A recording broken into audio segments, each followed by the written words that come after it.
अंधे व्यक्ति। एक गांव में 6 अंधे व्यक्ति बड़ी खुशी के साथ आपस में रहते थे।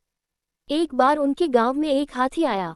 जब उनको इस बात की जानकारी मिली तो वो भी उस हाथी को देखने गए।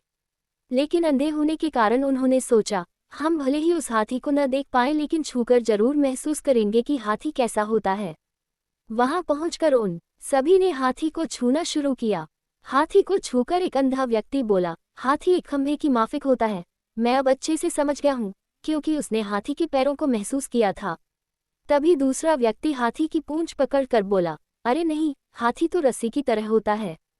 तभी तीसरा व्यक्ति भी बोल पड़ा, अरे नहीं, मैं बताता हूँ, ये तो पेड़ के तने की तरह होता है।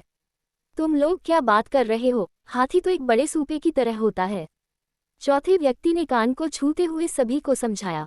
तभी अचानक पांचवें व्यक्ति ने हाथी के पेट पर हाथ रखते हुए सभी को बताया, अरे नहीं नहीं, ये तो एक दीवार की तरह होता है। ऐसा नहीं है, हाथी तो एक कठोर नली की तरह होता है। छठे व्यक्ति ने अपनी बात रखी। सभी के अलग अलग मत होने के कारण उन सभी में बहस होने लगी और खुद को सही साबित करने में लग गए। उनकी बहस तेज होती गई और ऐसा लगने लगा मानो वो आपस में लड़ ही पड़ेंगे। तभी वहां से एक बुद्धिमान व्यक्ति गुजर रहा था।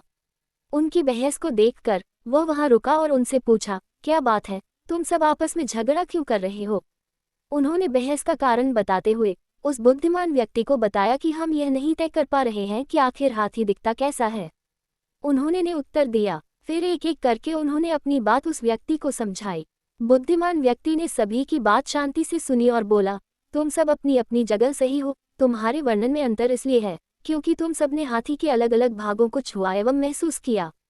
लेकिन यदि देखा जाए तो तुम लोग अपनी अपनी जगह ठीक हो, क्योंकि जो कुछ भी तुम सबने बताया वो सभी बातें हाथी के वर्णन के लिए सही व्यक्ति हैं। अब तक सभी को सारी बातें समझ आ गई थीं। उसके बाद उस बुद्धिमान व्यक्ति ने उन्हें समझाया कि यदि आप सबने जो जो महसूस किया, उसके अलावा भी यदि आगे कुछ देखते तो आपको हाथी असल में कैसा होता है समझ आ जाता।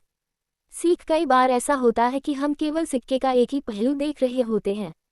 हमें जरूरत है सिक्के के दोनों पहलुओं को देखकर समझने की। इसलिए हमें अपनी बात तो रखनी चाहिए पर दूसरों की बात भी सब्र से सुननी चाहिए और कभी भी बेकार की बहस में नहीं पड़ना चाहिए।